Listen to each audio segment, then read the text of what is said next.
I mention all of this just to say it's not a neutral landscape. We are steeped in expectations of exploitation, Mm, and our movements replicate that, usually inadvertently and unintentionally, and often from a sense of responding to crisis mm.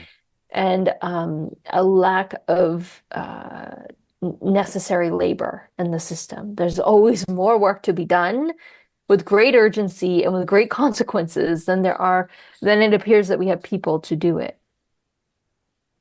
And then we feel guilty for taking time off for self-care.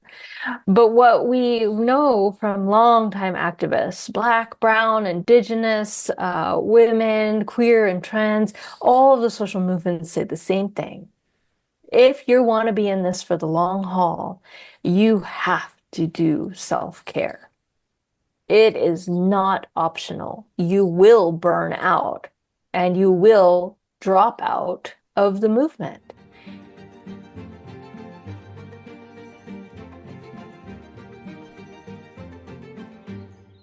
Welcome, my friends. Thank you for joining us. Today we have a visit from a wonderful author and activist, a trainer, a change maker, a hope bringer. This is Rivera Sun, who you all may know from all of her work all over the internet, bringing change in the spaces that require it. She is a trainer in nonviolent solutions. She is a campaign leader for groups like the Bene wonderful organization, the Campaign for Solutions, gosh, there's so many, an author of award-winning books. And I'm just so grateful to be joined by Rivera Sun. Rivera, thank you so much for being here with us. Well, thank you, John. It's really lovely to be here and to be having a second great conversation with you. Mhm. I know that these discussions you have always go broad and deep at the same time, which is a delight. Thank you. And gosh, just as I did before, the way I like to begin the conversations is always on a hopeful note that, within Chinese medicine, if we're giving a treatment, it's very important, for instance, if I have an obstructed shoulder, or, a tight muscle up here, if I try to release that muscle, I have to shape myself so that I have a place for that tension to release through to. If everything is blocked here and I just push into the muscle, all that happens is more obstruction. And so part of the healing process in any Taoist context is creating a pathway through first, so that when we release the obstruction, we release that pent up energy, it has a place to go. And I'm wondering about the directions, the throughway that you've been dreaming about, so that when all of this pent up emotion that we're experiencing these days in turbulent times, which direction are you hoping that all of that extra energy can go? Yeah, in these turbulent, chaotic times that we're living through, a lot of pre-existing conditions are coming to a crisis point, to a boiling point. And while there's very particular kinds of change that we all, not all, but many of us are hoping to see at, say, the federal level and among politicians.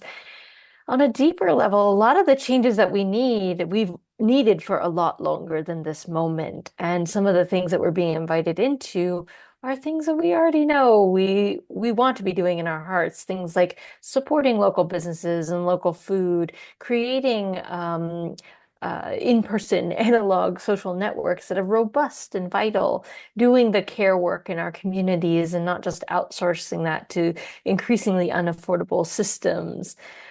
So when I think of that outlet from the pent-up shoulder of our political crisis, part of the pathway that some of that goes is by us working together. It's not just individual choices, but working together to join with the systems and structures that provide ethical alternatives, Hmm. many of which are pre-existing. They already are in our communities, and they need more volunteers, more participants, more people to join the co-op, more people to enliven the system. And so it's a great opportunity to think about how we redirect that. Hmm. Hmm. Yeah, that's so true.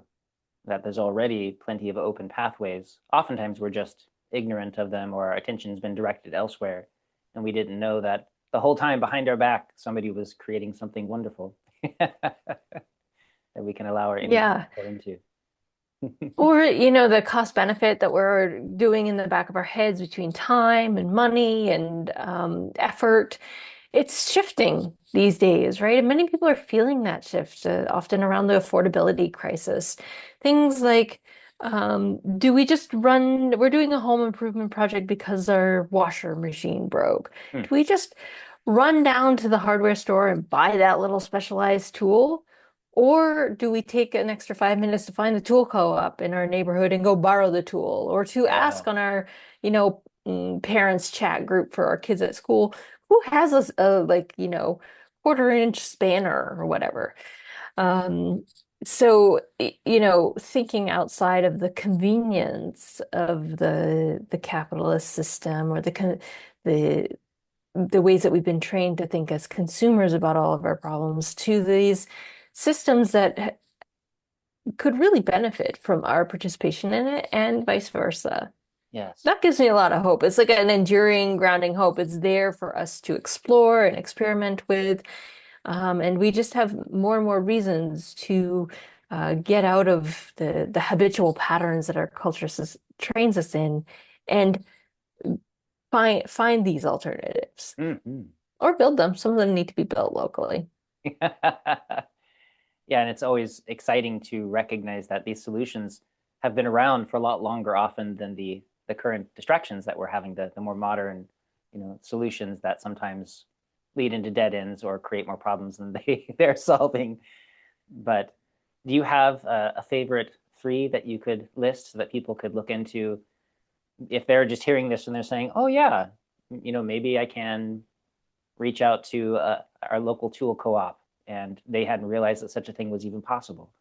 Do you have some other Yeah, favorites? I am a huge fan of tool co-ops, both formal and informal. So sometimes the informal ones look a little bit like that retired neighbor who has an amazing tool set in his Mm-hmm. garage and doesn't mind loaning it to you as long as you bring it back working, right? That's an informal network. And letting your buddy at the gym know that that's in the network. That's a little bit of how we engage a little bit deeper with those.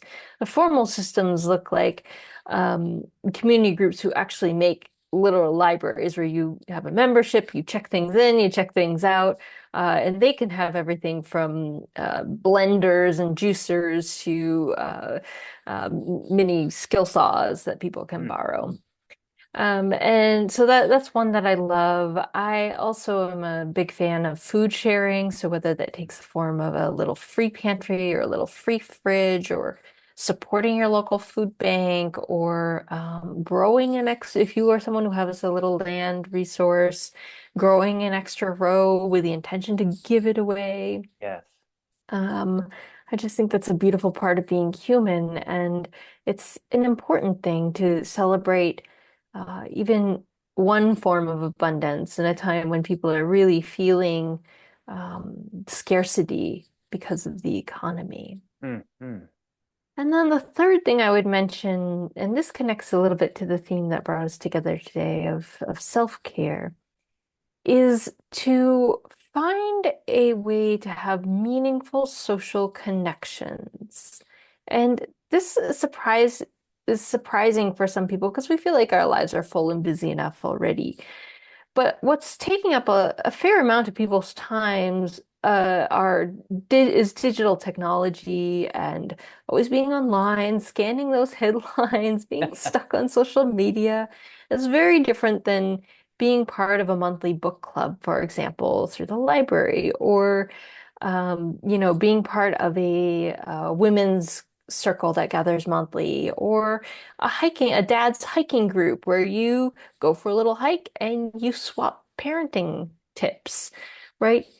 These are so important to human beings that increasingly throughout Europe, doctors are prescribing, like writing prescriptions for walking therapy, culture vitamins. So you get together with a group of people and you go to an art museum or you go to a music concert, because they understand that fundamentally social animals. And we need a little bit of social structure these days to help us get out of our little bubbles and get into that connection with other folks. Mm. So yeah, I think that's the third one is to take a little time to make sure you have a positive social interaction. And in the kind of framework of our current crisis, I think what that also helps to counteract is the view of humanity that we absorb just from reading headlines, which is always dire, always bleak, and pretty much always negative. Yes. It's not that the headlines are untrue necessarily. It's that there's a lot more to the human story and human existence and human experience than that. And if we want to sustain ourselves through this time of great crisis and great change, we need to stay anchored to our active, lived memory and remembering of what is so beautiful about being human, because there is so much of that. Mhm. Because that's what we want to affirm. That's the world we want to build, expand, make easier to see flourish. So yeah, staying connected to it. I love that so much. And then, as a form of constructive program, Gandhian constructive program, by simply creating the spaces that are nourishing for us, because by us, of course, we mean ourselves, but also the whole community, because we're all that, we have that quality of interbeing. We are a communal species. And so by creating spaces that are nourishing and healing for us, those spaces now exist for other people. And then, as I mentioned, as we create those throughways out, we're releasing that pent up energy, we're releasing the more destructive qualities in our world, the old habits that we've had as a people for a long time. Once we let those go, there's something right there for us to replace them with, something better, something more nourishing. And so instantly we find a better way through. Sometimes we just have to turn around to look to see what our neighbors are doing. I think that's really Yeah. wonderful. Mm. Yeah, I mean it's not an either or equation either. We can be connected to resistance efforts. We can be out there demonstrating. We can be doing economic resistance to mega corporations. Um, all of these things and more, and it goes together with some of these constructive actions. You mentioned Gandhian constructive program, and from Gandhi's perspective the idea that you would spin your own cloth to support Indian fabric and spinning as a symbol of national identity and independence from Britain was inseparable from the civil resistance or civil disobedience to the laws of the British Empire in pursuit of becoming no longer the subjects of the British Empire, but rather an independent nation. Mm-hmm. So we too can do these things we've been talking about in this kind of spirit and intentionality, that to know that right now there are I think it's like 200 million Amazon Prime accounts Wow. in the United States alone. Right, so there's like every adult in the United States has an Amazon Prime account and is paying $14 a month to Amazon and Jeff Bezos and the billionaire class, right? And we justify this in many ways. Oh, we can only get that thing online, or oh, we need the free shipping.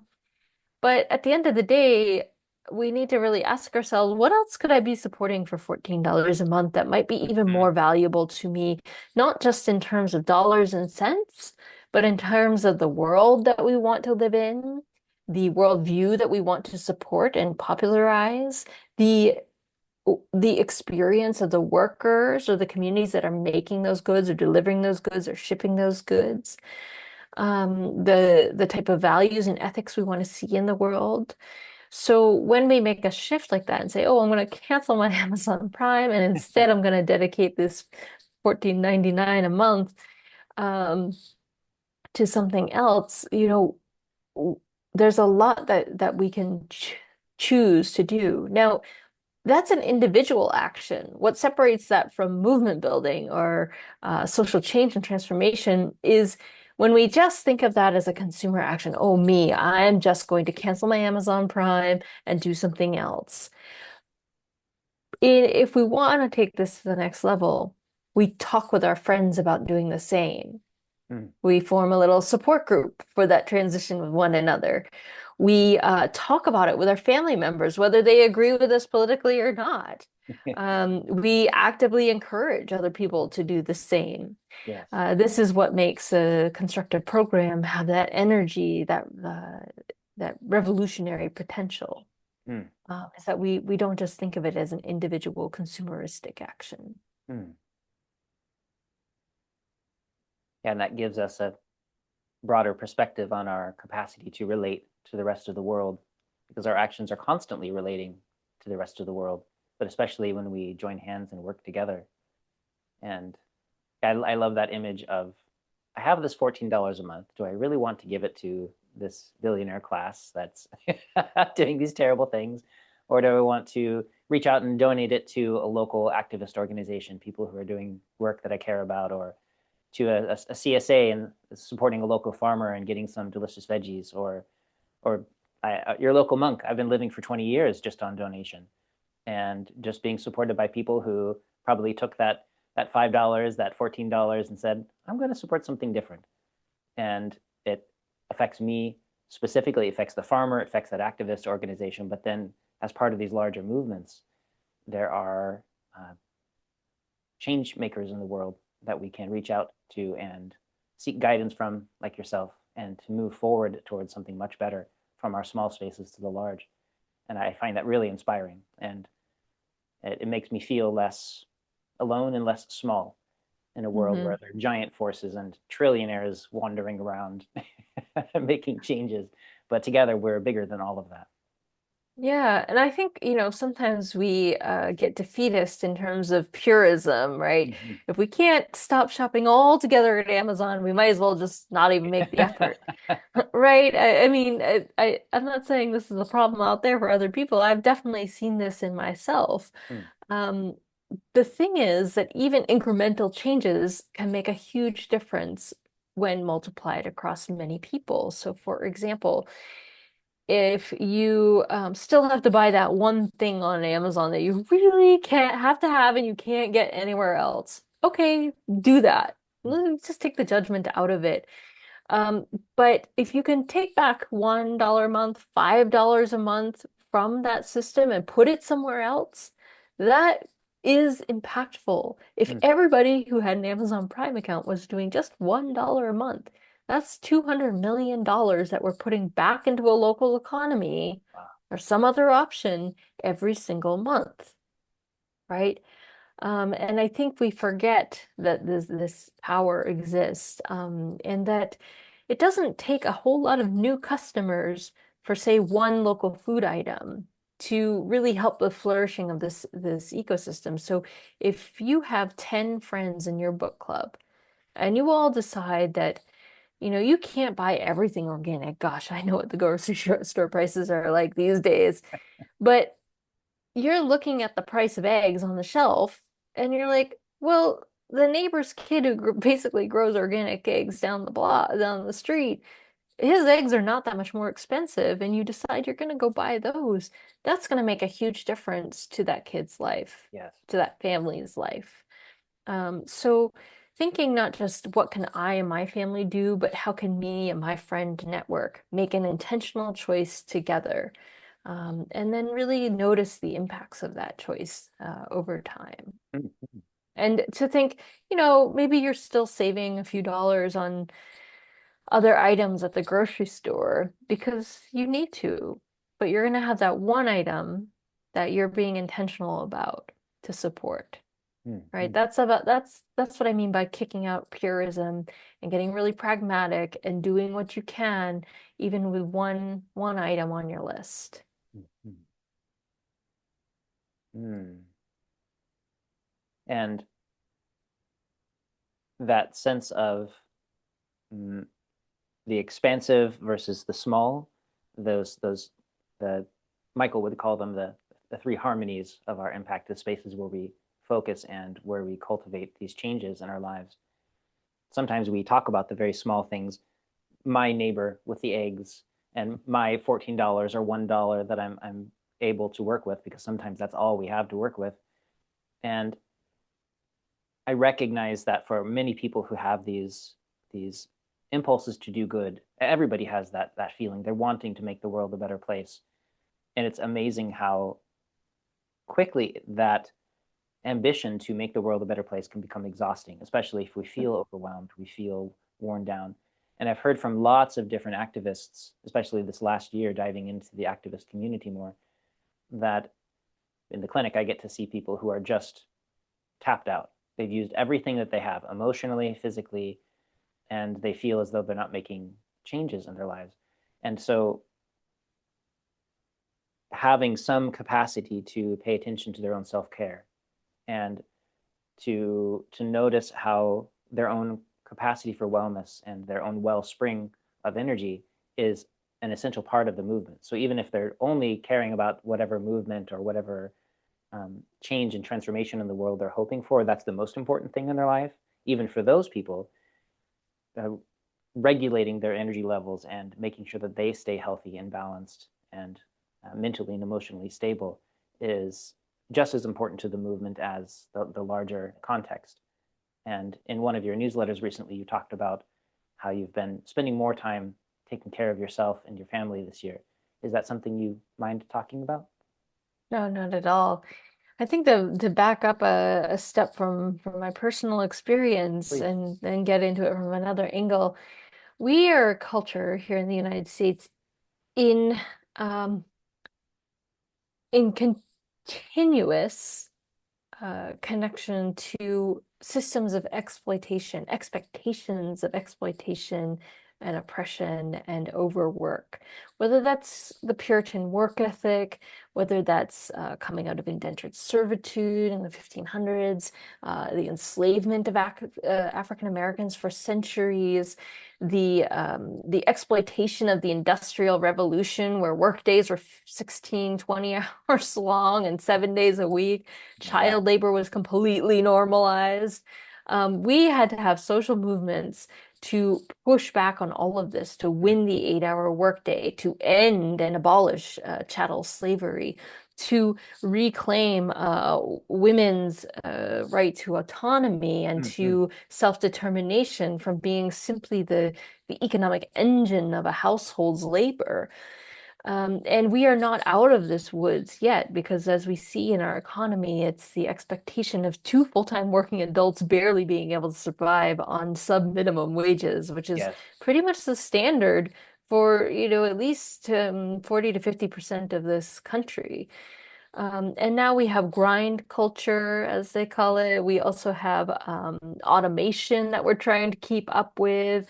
We have things like the Amazon warehouse and delivery workers crisis, where every motion they do is being tracked by AI and optimized for efficiency to the point of like they're being forced to be robots instead of humans. And they're in an ever quickening cycle, Mm. which is leading to accidents and injuries and is exploitative in nature.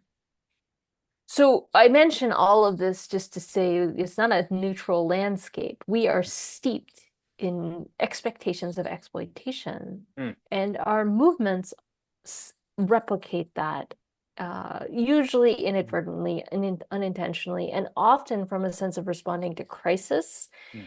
and a lack of necessary labor in the system. There's always more work to be done with great urgency and with great consequences than it appears that we have people to do it. And then we feel guilty for taking time off for self-care. But what we know from longtime activists, Black, Brown, Indigenous, women, queer, and trans, all of the social movements say the same thing. If you want to be in this for the long haul, you have to do self-care. It is not optional. You will burn out and you will drop out of the movement. And we certainly see this in terms of the last year and a half, where since January 2025, we have been slammed with one unrelenting crisis moment after another. And people are responding to crisis, and we're very heartened to see them. But if this is the reality that we're going to be resisting authoritarianism under, we have to be disciplined about how we sustain ourselves for this. And this means that we can't measure our success against authoritarianism as we have stopped everything they're trying to do all the time, every single thing. That's unrealistic. We're not going to do that. My friend Daniel Hunter at Choose Democracy has written very eloquently about this and how we have to measure our success of, is our movement growing? Is it strengthening? Is it creating more sustaining endurance? Is it weakening our opposition? Is it bettering the conditions that we stand for succeeding in the long run? These are the measurements we need to watch. And in those measurements, self-care is a vital part of what helps us do every single one. So self-care is part of resistance, right? We need to really wrap our minds around it. It's part of current resistance movements. It's also part of historic, ongoing resistance to the culture of exploitation that we ourselves can have internalized oppression around and keep replicating. So there is also a difference between self-care and just tuning out, right? Sometimes they can look exactly the same. Sometimes it looks like a tub of ice cream and some Netflix, right? But what makes that different for two different scenarios is, are you do you come out of your Netflix and ice cream moment more ready to wage struggle or less ready to wage struggle, right? Are you drained and depleted after that experience? Or has it allowed you to take a breath and return on a better sense of grounding and footing? Self-care is going to look really different for each person, but I think being aware for yourself about what's tuning out and what is actually nurturing and nourishing is a pretty good rule of thumb for self-reflection. Within the Taoist Chinese medicine context, the way that we refer to that difference is appetite versus addiction.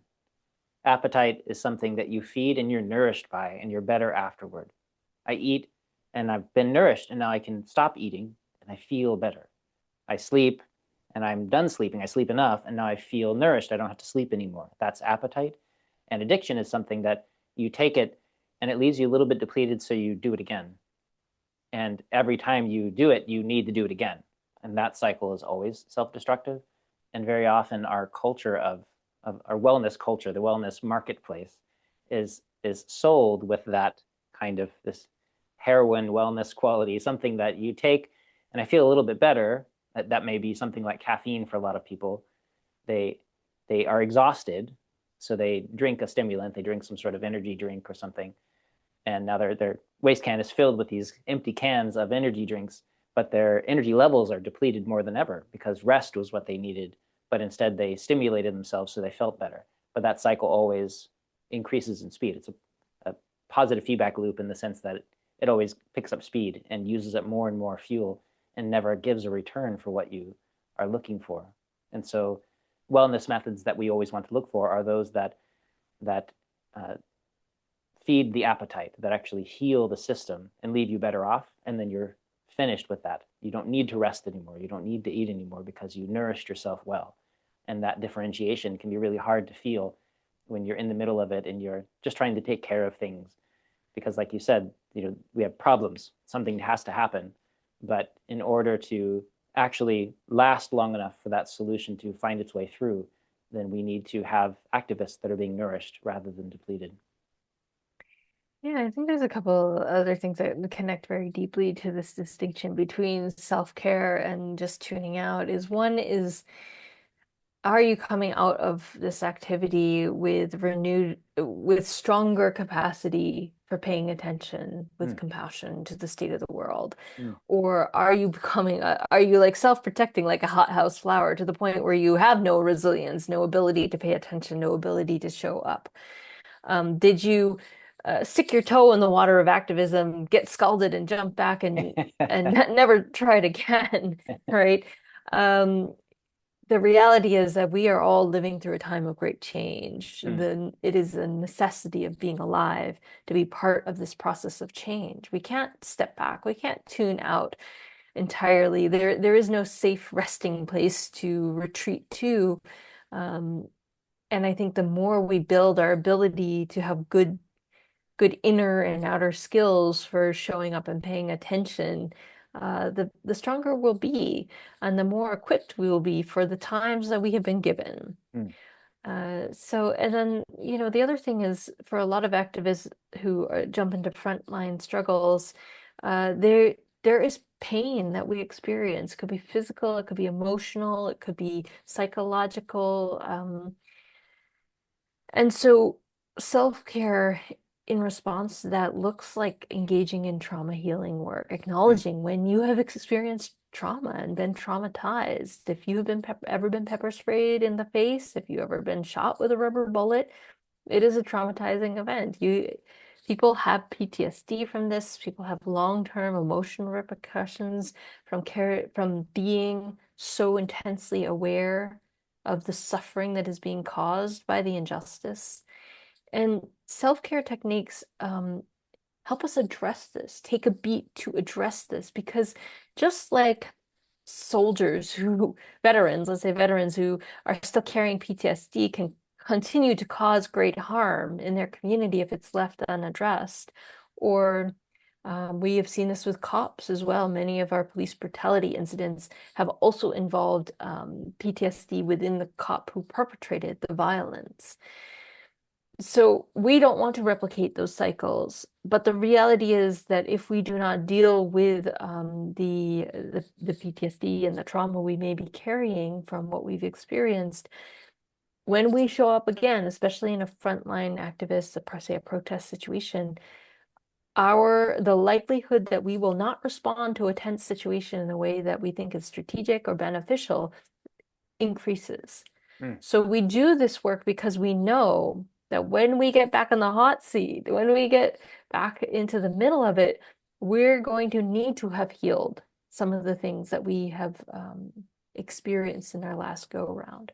And that this work benefits everyone. It's not just in those like protest moments when you're facing down a cop. It is also in that really tedious, long organizer meeting where you are arguing about strategy for 8 hours, right? Whether you get through that and come to a good strategy together with good relationships, or you blow up your relationships and the ability of your network to actually come up with a plan, often comes down to what self-care have you done prior to that meeting? Mm, mm.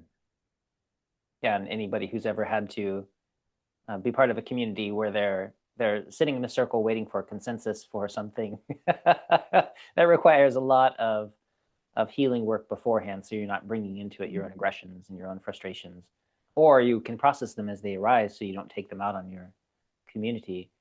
Or even as a doctor, if you've ever had to work in an infectious situation, you go into the space that's dangerous. There's communicable problems here, and so you take extra care. And not only do you make sure that you are safe during the process, but you wash yourself afterward. You go through a cleansing process to make sure that you're not carrying these possible infectious elements with you. And violence is like that. Violence leaves damage, it leaves scars, it has a kind of infectious quality to it. And so we have to make sure that we have the capacity to let all of that go when we step away from that before we go back home and into the circles that we care about, so we don't take those inadvertent injurious qualities with us. But it's a skill to be developed for sure. Yeah. I mean, one of the things to remember about self-care is that it doesn't mean that you go on a 10-month retreat to Bali, right? That is out of reach for most of us.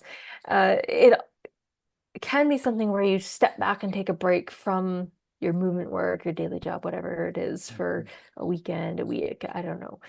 Um, that is an option. But a lot of self-care techniques are things that we integrate into our day, our moment, even while we keep going with the struggle, right?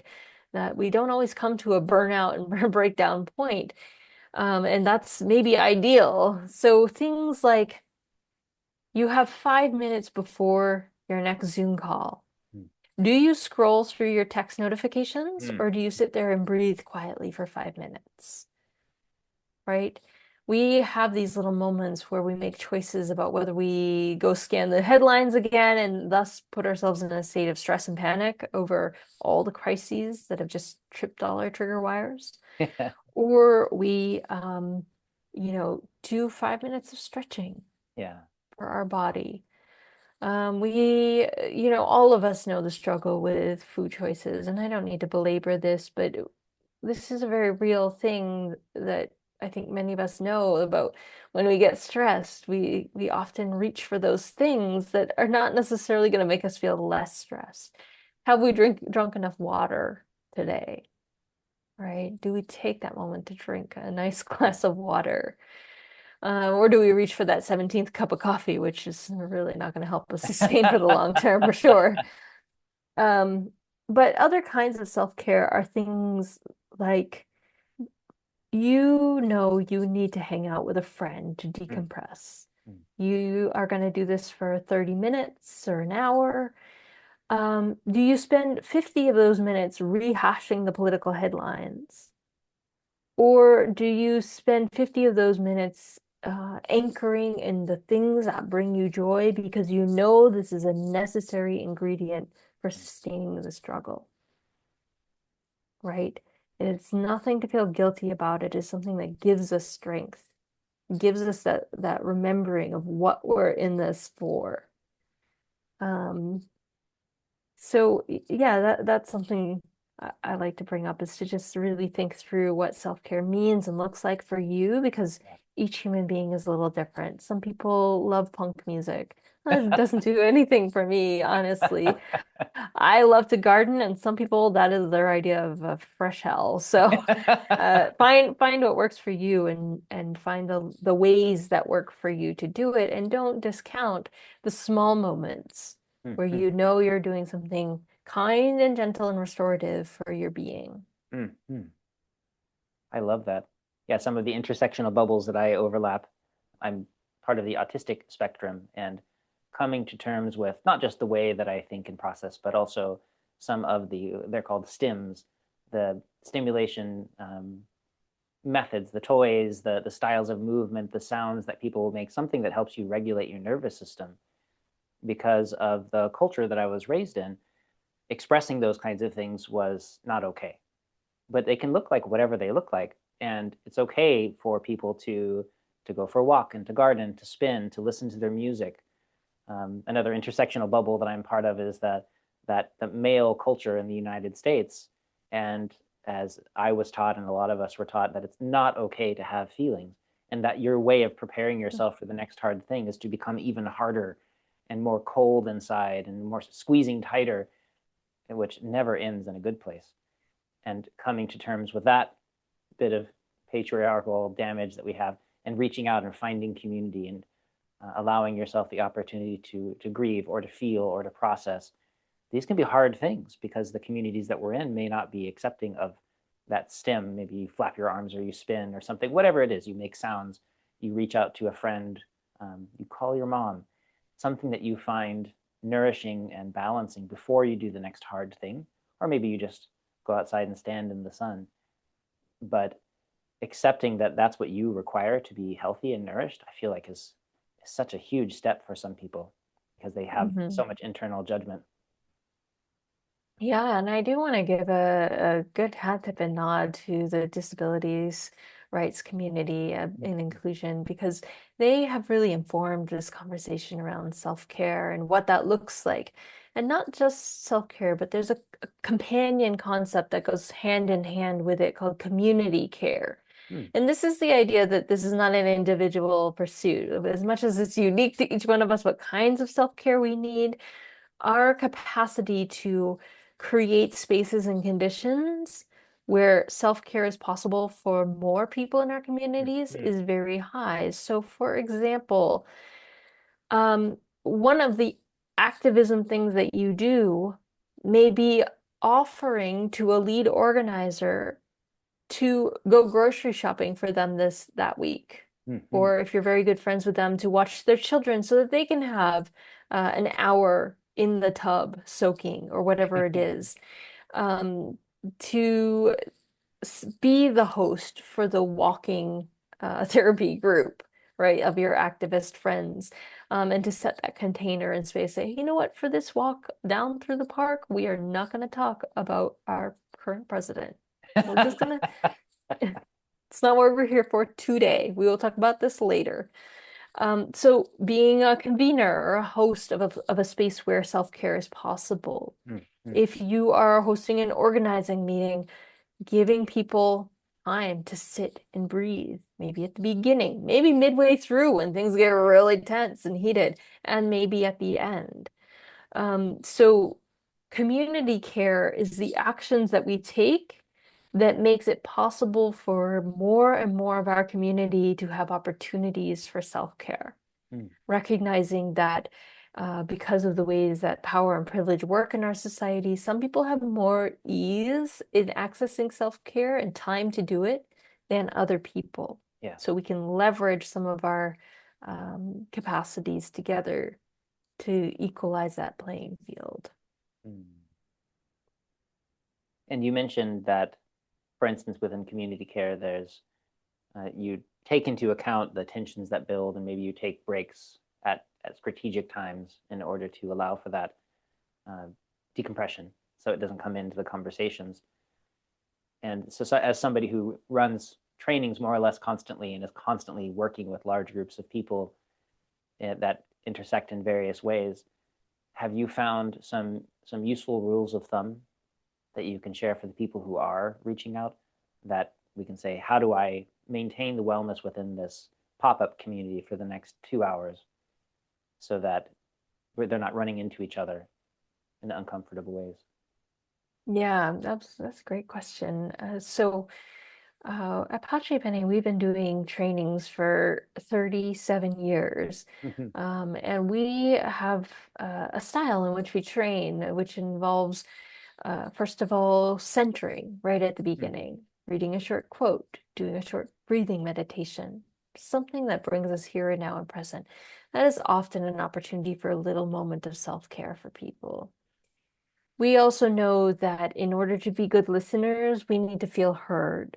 So making sure people have breakout rooms to talk with one another and Mm. compelling questions with which to explore, and then explicitly inviting them and reminding them of their skills to hold space to listen to others and to self-regulate how much they're talking, how long they're talking, to return a sense of agency to them in that rather than unconscious habits.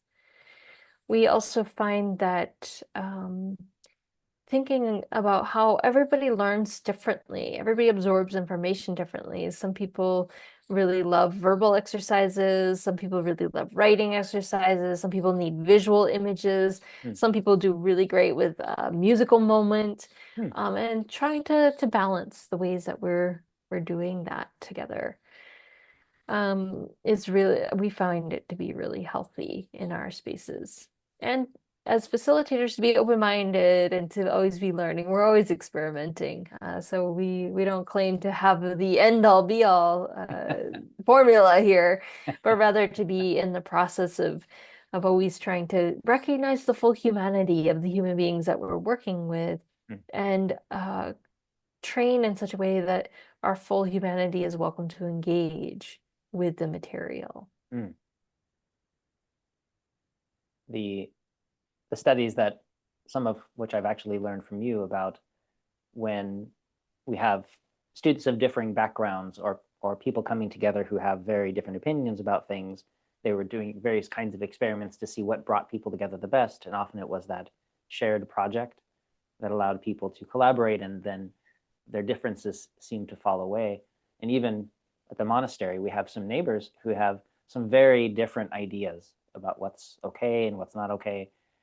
And of course, in a debate room or something, if we ever did that, they would be a very acrimonious, unharmonious experience to debate those ideas together. But one of our neighbors is an expert in tractor repair, and he comes by and helps us work for the tractor to help work on the land in the monastery. And when we're all working together on these projects, it is wonderfully friendly and kind, and it's amazing the kinds of subjects that can come up without any hint of aggression or discomfort, because we're busy doing something together. And I feel like that skill of creating a project where different sides can come together to work on something is particularly tricky. And I'm wondering if there's something that you can share about that, if you have any experience with trying to organize those kinds of gatherings. Well, in a time of really intense political polarization, that like the one that we're living through, there is value to creating efforts, endeavors, and situations in which people across divides can come together, and can restore an understanding of common ground Mm. that may be shared between the participants. Because this is the foundational social connection that is going to be very useful when we want to sort through the conflict points, right? That Mm-hmm. we aren't thinking about this conflict in terms of the two demons on the two sides, the ones that think of it this way and the ones that think of it that way, and we should just fight it out until one subdues the other. Literally, that is the mentality that we are Mm-hmm. approaching a lot of our conflicts in. But rather to have the living reminders of we are all human beings Yeah. with moments of triumph, moments of failure, with heartbreak, with loss, with love, with things we care deeply about. These are the things that remind us why it's worth it to work through our conflict points and why it's worth it to do it non-violently. Mm. With Pace Bene, all of our work revolves around building a culture of active nonviolence. And nonviolence doesn't mean that we don't have conflicts. It just means we have better skills than violence and domination with which to navigate these conflicts together. Mm. And it doesn't mean it's not bumpy, contentious, tension-filled. It means that at the end of the day, we're all going to go home. We're all going to have a chance to return to this conversation the next day if we didn't resolve it today. Um, and I do think that the nonviolent toolbox is quite broad. There's a lot of skills, there's a lot of practices, there's a lot of approaches to conflict that live within it that actually makes us more versatile and more likely to successfully negotiate and resolve a conflict that's coming up, whether that's something in your neighborhood or a massive political conflict like many of the ones we are concerned about today. So creating those moments of encounter whereby our common humanity is seen rebuilds the social infrastructure, ties, or cohesion, I think is the word I'm looking for, Mm. that helps us weather the framings that each side of this is ingesting from mass media, from their politicians, and helps move us out of the realm where we decide to fight a civil war over these issues, and more into the realm where we wage civil resistance on these issues, where we have maybe very heated arguments about this, or maybe even more ideally, we actually have a democratic process wherein we discourse and debate about the issues. Mm. And one of the things this is making me think of that I really believe as a democracy practice is also very connected to nonviolence. That when I encounter someone, let's say at the post office, who is on the opposite side of the political aisle, doesn't agree with me on the issue that we're talking about, to embody nonviolence in that I don't want to engage in violence with this person. I don't want to dominate them. I don't want to subdue them. I don't need to outshout their opinion. Their having their opinion does not invalidate the morality, the science, the logic, the whatever of my own position. On the other hand, I don't want to be passive. I don't want to give up. Mm. I don't want to eschew my democratic right to have discourse and debate on the issues that affect our lives. So on the one hand, I'm not going to be passive. I'm not going to be violent. What am I going to be? I'm going to be nonviolent and I'm going to engage in this conversation. I'm going to very genuinely listen to that other person's opinion, whether I don't have to agree with it. And I'm going to find my moment to speak my truth too, right? I'm not going to just passively take their opinion. And I'm going to do this in the spirit that that moment, that interaction, whether it's short or long, is part of doing democracy. It is Mm. part of what we are actively campaigning to preserve, to protect, to expand in our society right now today. It is a nonviolent action against authoritarianism and a whole long list of other phrases like oligarchy, corporatocracy, and Yes. billionaire power, and a lot more that I could mention.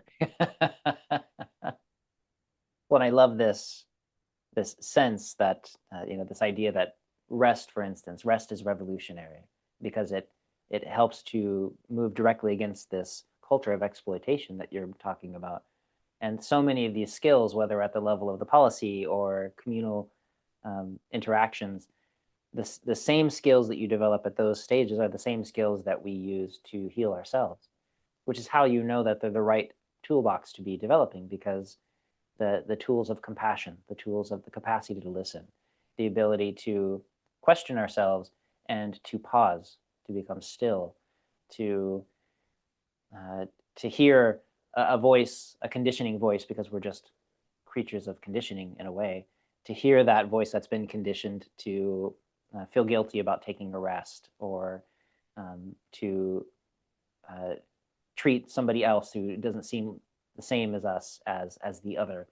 We can hear those voices and we can feel those feelings, and we allow them to be there, and we learn to work with them in a way that's kind and compassionate, because that's the skill we want to develop in the larger community. But first we cultivate it in ourselves using these various methods of personal cultivation. And I'm wondering, in your own life, if you don't mind sharing, what are some of the skills that you've been working on that you've found that as you cultivate them in yourself, they transfer into your larger practice as a change maker and author and trainer?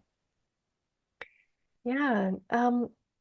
Well, I just mentioned that idea of courageously speaking your truth and not being afraid of a little social tension. Mm. My subculture in the US was fairly leery of rocking the boat, especially, don't talk politics at the dinner table kind of a thing, which is a very anti-democratic attitude. So challenging that, and that's in the nonviolence field, we say that's stepping out of passivity, Mm. right? Passivity is also very complicit in violence. We have not, if we are passive, if we are silent, we are not neutral in this equation. We are wrapped up and embroiled in the side of injustice, the dominant class, the dominant paradigm, the status quo, and all its violence. So doing the self-reflection and inner preparation with which to be able to speak your truth, um, to be able to challenge Mm. injustice when it comes up in front of you, to be willing to get out there on the sidewalk and hold your sign, or to put out your yard sign. These are very small things compared to what we can be doing, but many people, these are stumbling blocks for them. This is how we like weight lift for doing the other things that also need to be done. The things like economic resistance, like ice watch and standing up for the right of our neighbors to be our neighbors. Mm. So that's one thing that I think about. The other thing that's pertinent to this conversation is self-care is a living practice. I grew up working on a farm. I grew up working very hard as a young person. I came up in a lower class family, working class, hovering on the poverty line. And so I learned that, the constant scramble is the only way you survive. It's not even about getting out of this, it's about survival. And so I still have many of those patterns that often reapply in ways that they don't need to Mm. at this stage of my life. So challenging the patterns of overwork in myself has been very important. And I'm a cancer survivor. I worked myself right to the point of needing emergency surgery and chemo after that. And I don't ever want to do that again if I can help it. And I think about Dr. King, who was hospitalized, I don't know, 5 or 6 times for exhaustion. And when he died, the autopsy showed that his heart was like the condition of a 61-year-old, although he's not even 40, I don't think, but just barely 40. So, the movements are the greatest cause on earth. They have the most compelling argument for us to give every minute of our time to them. Um, and yet we are just burning the candle at the other end. We are stealing a long lifetime of movement work from the movement by exhausting ourselves now. And I think we need to think about that trade-off and think about whether it's worth it. And think about why we're not doing more recruitment work for more people to be in the movement, right? So I could work from dawn until 2 a.m. every single day, and do all sorts of things for the movement. But what would happen if I took one of those hours, or even 20 minutes of those hours a day, recruiting other people to do some of this work, like even one task? So thinking about where we're spending our time and why it might be a benefit to do a little bit of outreach for our movements instead of doing everything for our movements, I think is a practice that I'm reflecting a lot on right now. Thank you so much. Uh, and again, for those people who are watching, maybe for some crazy reason they haven't heard from you or heard of you, all of the links that you can find down below will guide you in an adventure, a Rivera Sun adventure. And I highly recommend, if you're looking for inspiration at any age, for people in your community who are younger or for yourself in the future, um, the body of work that is available that Rivera has been doing by working from dawn until 2 in the morning is extensive and inspirational and breathtaking. And I am genuinely grateful for this library that you've left for us to explore. And I highly recommend that everybody go out and pick up whichever one shows up first. And please do go on to the links that I give down below. Don't buy them from Amazon if you can help it, because there are better places to reach out and better ways to build the community with your $14 a month. Rivera, thank you so much for everything that you share with us. Thank you, John, and thank you for the work that you are doing.